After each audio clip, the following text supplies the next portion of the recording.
స్టేషన్లను ఏర్పాటు చేసి even Nirbhaya act గురించి చెప్పారు. నేను అన్ని విషయాలు మాట్లాడడానికి సిద్ధపడి అక్కడికి వచ్చా. నిర్భయ యాక్ట్ గురించి మాట్లాడారు అధ్యక్ష.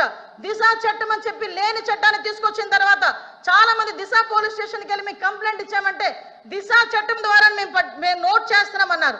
నిర్భయ చట్టాన్ని కనీసం పెట్టడానికి కూడా ముందుకు రాలేదు అధ్యక్ష. నిర్భయ చట్టం ఉండి కూడా దిశ చట్టం అని లేని చట్టాన్ని బయటకు తీసుకొచ్చి అక్కడున్న వాళ్ళని ఎవరైతే వాళ్ళు ఇబ్బందులు పడి వచ్చారో బాధితులు వచ్చారో వాళ్ళని కూడా ఇబ్బందులు పెట్టే పరిస్థితి వచ్చింది అధ్యక్ష. అదేవిధంగా అధ్యక్ష చాలా ఇష్యూస్ ఉన్నాయి అధ్యక్ష. మీరు చెప్తున్నారు ఇందాకే అమ్మ, నేను లాస్ట్ లో మాట్లాడతా. ఈ రోజు అదేవిధంగా అధ్యక్ష గౌరవ సభ్యులు పోలీస్ డిపార్ట్మెంట్ నుంచి వచ్చారు.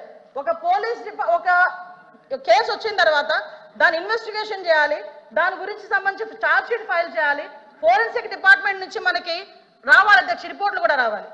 అమరావతిలో ఫోరెన్సిక్ డిపార్ట్మెంట్ సంబంధించి ఒక ల్యాబొరేటరీ కట్టడానికి సెంట్రల్ గవర్నమెంట్ దగ్గర 200 కోట్ల రూపాయలు శాంక్షన్ చేస్తే కేవలం అమరావతిలో ఉన్నది ఆ ఒక్క ల్యాబొరేటరీ అనే ఉద్దేశంతో ఈ రోజుకి కన్స్ట్రక్షన్ మధ్యలో ఆపేసి 5 సంవత్సరాలు ఫోరెన్సిక్ ల్యాబొరేటరీని కూడా ఒక్క స్టెప్ ముందుకేయకుండా చేసిన మీరు ఈ రోజు ఫోరెన్సిక్ ల్యాబొరేటరీ గురించి మాట్లాడుతుంటే బాధ అనిపిస్తుంది అధ్యక్ష. 5 సంవత్సరాలు వేస్ట్ అయింది. ఈ రోజు 5 సంవత్సరాల్లో ఫోరెన్సిక్ ల్యాబొరేటరీ కనుక జరిగుంటే, నిర్మాణం జరిగుంటే, ఈ రోజుకి కూడా లైవ్ లో ఉండుంటే ఇలాంటి సంఘటనలు జరిగిన వెంటనే శిక్ష పడేదానికి 4 సంవత్సరాలు 5 సంవత్సరాలు అవసరం లేదు అధ్యక్ష. 4-5 నెలల్లో శిక్ష పడి నేరస్తున్న వాళ్ళు ఈ రోజు జైలు శిక్ష అనుభవించే పరిస్థితులు ఉండేది అధ్యక్ష. ఆ రోజు జరిగిన ల్యాప్సెస్ ఇన్ని మన దగ్గర పెట్టుకొని వాళ్ళ దిశ చట్టానికి 4 వీల్స్ అన్నారు, 2 వీల్స్ అన్నారు. ఎక్కడ ఉన్నాయి అధ్యక్ష? మంత్రి గారు అధ్యక్ష ఒక్క విషయం వినాలి. ఇప్పుడు అడిగిన దానికి సమాధానం చెప్పండి.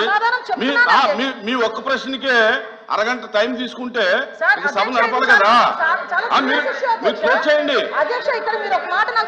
అడిగిన దానికి చెప్పండి అధ్యక్ష. నాకు ఒక మాట, వీళ్ళందరూ క్వశ్చన్స్ వేశారు అధ్యక్ష. అధ్యక్ష నేను వాళ్ళు వేసిన క్వశ్చన్స్ కి బియాండ్ ఒక లైన్ కూడా లేదు. మీరు క్వశ్చన్ కి సమాధానం చెప్పండి, తప్పేం లేదు.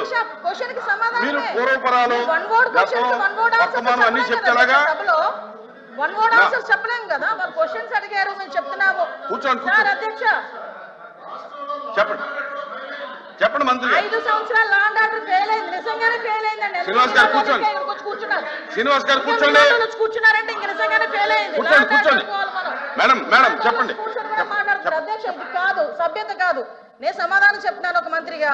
వాళ్ళు క్వశ్చన్స్ అడిగారు, చెప్తున్నాను అధ్యక్ష. ఇంకా అధ్యక్ష ఈ రోజు మహిళల గురించి మాట్లాడటం అన్నది భాష గారు అయిన తర్వాత మాట్లాడదు.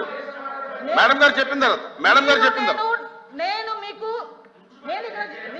మేడం మీరు చేతితో మాట్లాడండి.